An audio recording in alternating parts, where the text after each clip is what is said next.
I want to start today's video with a big thank you to all of you. We are 1,900 subscribers now. I'm grateful for all your likes, comments, super thanks that are coming my way, and subscriptions as well. If you're new to this channel, please hit subscribe and click on the notification bell icon if you haven't done that yet, so that you can be reminded every time I release a new video.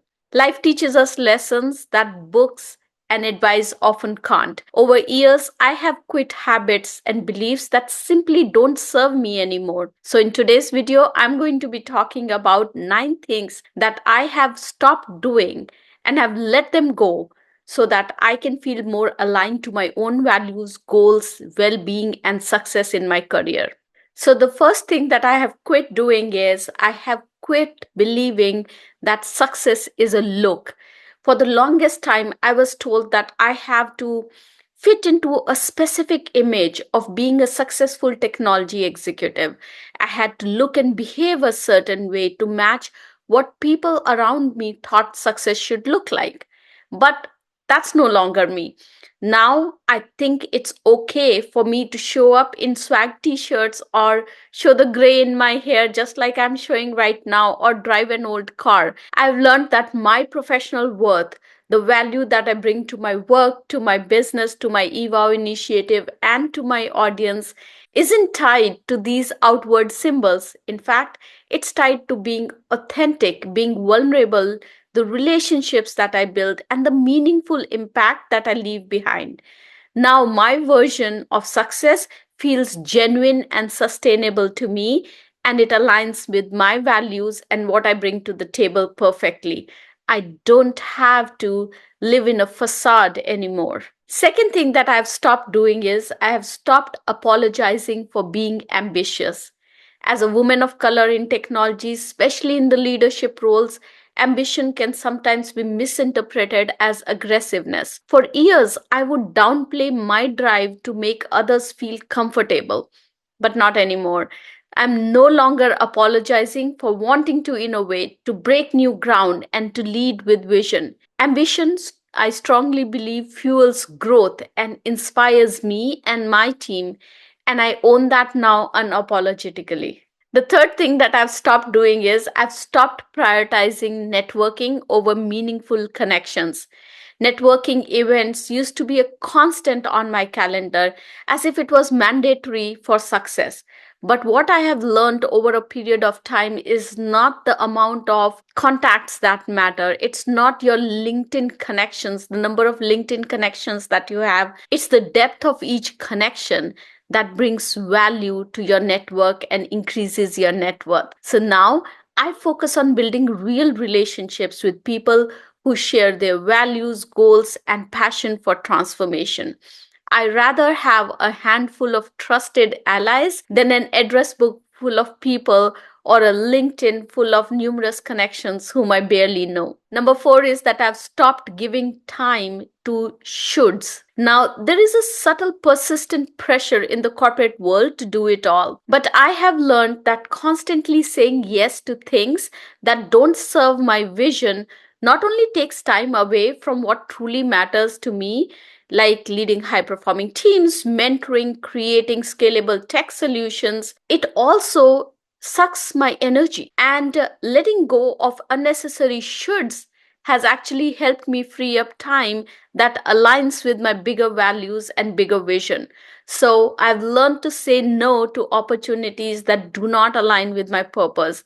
And I've learned to set boundaries. That's why, because it's really important to say no, but say it in such a manner that it's meaningful and it resonates with the other person whom you are saying no to. The fifth thing that I have stopped doing or that I've quit is I've stopped ignoring my need for rest and recovery. There was a time when I equated busyness with productiveness. Now I know that the mental clarity and strategic thinking require rest, rejuvenation, downtime, and real recharge. I've learned to build rest into my schedule without any guilt, realizing that pausing is essential for sustainable creativity and innovation. A well rested mind makes better decisions and brings greater clarity to my life and to my work. So you will often see me disconnecting from social media, not posting on LinkedIn that often, or just saying that I am taking a break and taking a well rested week off so that I can come back more productive. Sixth is that I've stopped trying to control every outcome. Early on in my career, I felt responsible for managing every single variable in my projects. But as I grew into larger roles, I saw the power of trusting my team and letting go of micromanagement. Empowering others to lead not only makes my team more resilient and self sufficient, but also allows me to focus on strategic growth and bigger picture initiatives. Sometimes the best innovation comes from letting go. That's what I've learned. The seventh thing that I've quit doing is I've stopped saying yes to every opportunity. Now, in the past, I felt compelled to say yes to every opportunity, every podcast interview, every magazine feature, thinking that it would open doors for me. But since then, I have realized that for genuine impact, you need to learn to say no to opportunities that don't align with the higher purpose. Now I prioritize opportunities that align with my value, add real value to my work, and support my broader goals like advisory positions.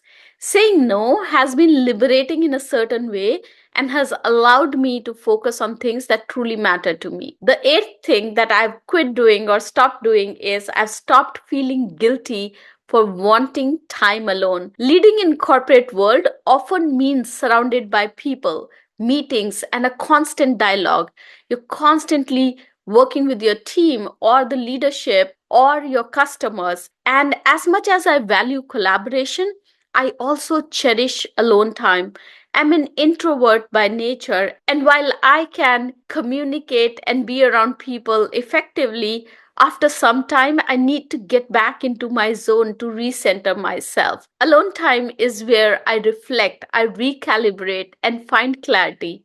For me, this balance between social engagement and personal time keeps my ideas fresh and my approach authentic. So there are times when I would say no to after work parties just to recenter myself if I've had a full blown day with people around. The ninth thing that I've stopped doing is I've stopped thinking that growth means always moving up. There was a time when I equated growth to an upward trajectory, a new title, more responsibilities, a larger team, a bigger paycheck.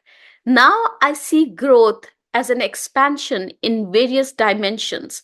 Sometimes it's about deepening an expertise. Sometimes it's exploring new ideas, or even sometimes scaling back to focus on family, health, or creative passions.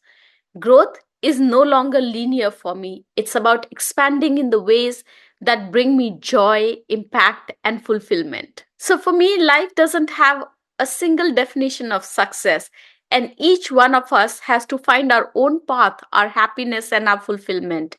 These nine shifts have helped me embrace a more authentic version of myself, and I encourage you to reflect on what you might be ready to leave behind, the habits or beliefs that you might want to quit to be a better version of yourself. If you haven't yet subscribed to my channel, now is the time to do so. Your likes, shares, subscribes, and comments mean the world to me. I'll see you next week with yet another video. Have a successful week. Bye bye.